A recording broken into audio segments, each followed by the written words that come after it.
নমস্কার বন্ধুরা, আমি শ্রাবণী আপনাদের সবাইকে স্বাগত জানাই আমার শ্রেয়াস কিচেনে। আজকের পর্বে আমি নিয়ে এসেছি একটি মাছের রেসিপি, একদমই ভিন্ন স্বাদের একটি মাছের রেসিপি আজ আমি আপনাদের সাথে শেয়ার করছি। কোরমা, রেজালা, ভাপা, পাতুরি সব রেসিপি তো ট্রাই করেছি, আজকে ট্রাই করলাম রুই থেচা।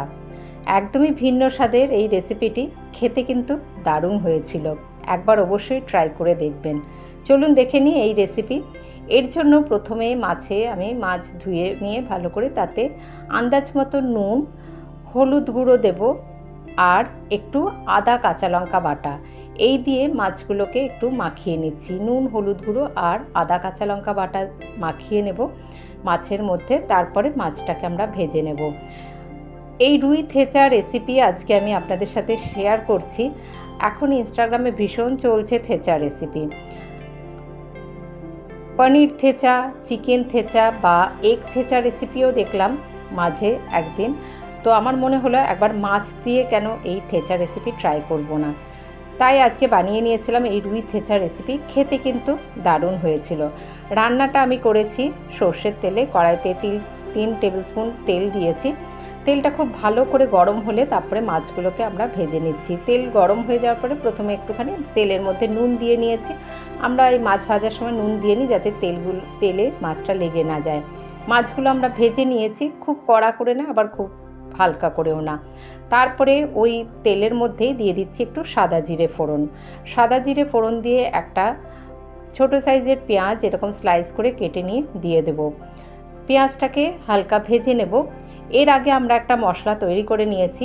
আমি কড়াইয়ের মধ্যে দিয়েছি 15-16 কোয়া রসুন, 4টে কাঁচা লঙ্কা আর চিনেবাদাম। আমি এখানে 2 মুঠো চিনেবাদাম আর ছোট 2 চামচ সর্ষের তেল দিয়ে নিচ্ছি। দিয়ে এটা ভালো করে ভেজে নেব।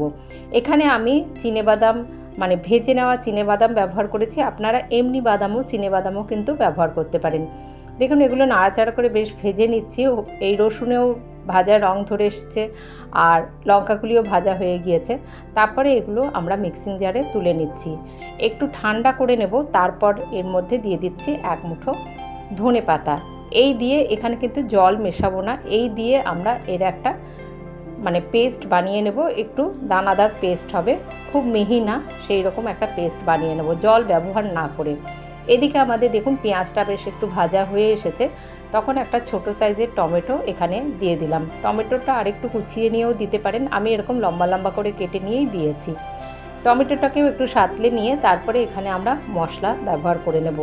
দিয়ে দিচ্ছি আন্দাজ মতো নুন, হলুদ গুঁড়ো দিচ্ছি এখানে 1/4 চামচ, জিরে গুঁড়ো দিয়ে দেবো এখানে আমি 1/2 চামচ আর ধনে গুঁড়ো দিচ্ছি 1 চামচ। ধনে গুঁড়ো প্রথমে দিয়ে দিলাম 1 চামচ, তারপরে জিরে গুঁড়ো দিয়েছি 1/2 চামচ। দিয়ে এই গুঁড়ো মশলাটাকে ভালো করে একটু কষিয়ে নেব। সামান্য একটু জল দিয়ে দেবো যাতে তেলের মধ্যে গুঁড়ো মশলাটা পুড়ে না যায় আর ভালো করে যাতে কষানো হয়ে যায়। অল্প একটু জল দিয়ে খুব ভালো করে গুঁড়ো মশলাটা কষিয়ে নেব। দেখুন এই সময় গুঁড়ো মশলাটাও কষানো হয়ে গিয়েছে আর টমেটো, পেঁয়াজ এগুলিও কিন্তু বেশ নরম হয়ে গিয়েছে।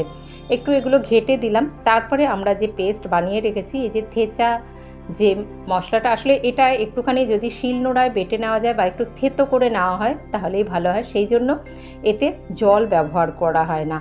আমি জল ব্যবহার না করে আমি এটা মিক্সিতেই বেটে নিয়েছি।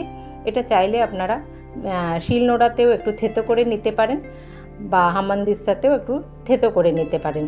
তারপরে সেই জন্য দেখুন এটা জল ব্যবহার না করে বেটেছি। মশলাটা ভালো করে আমরা প্রথমে একটুখানি কষিয়ে নিলাম।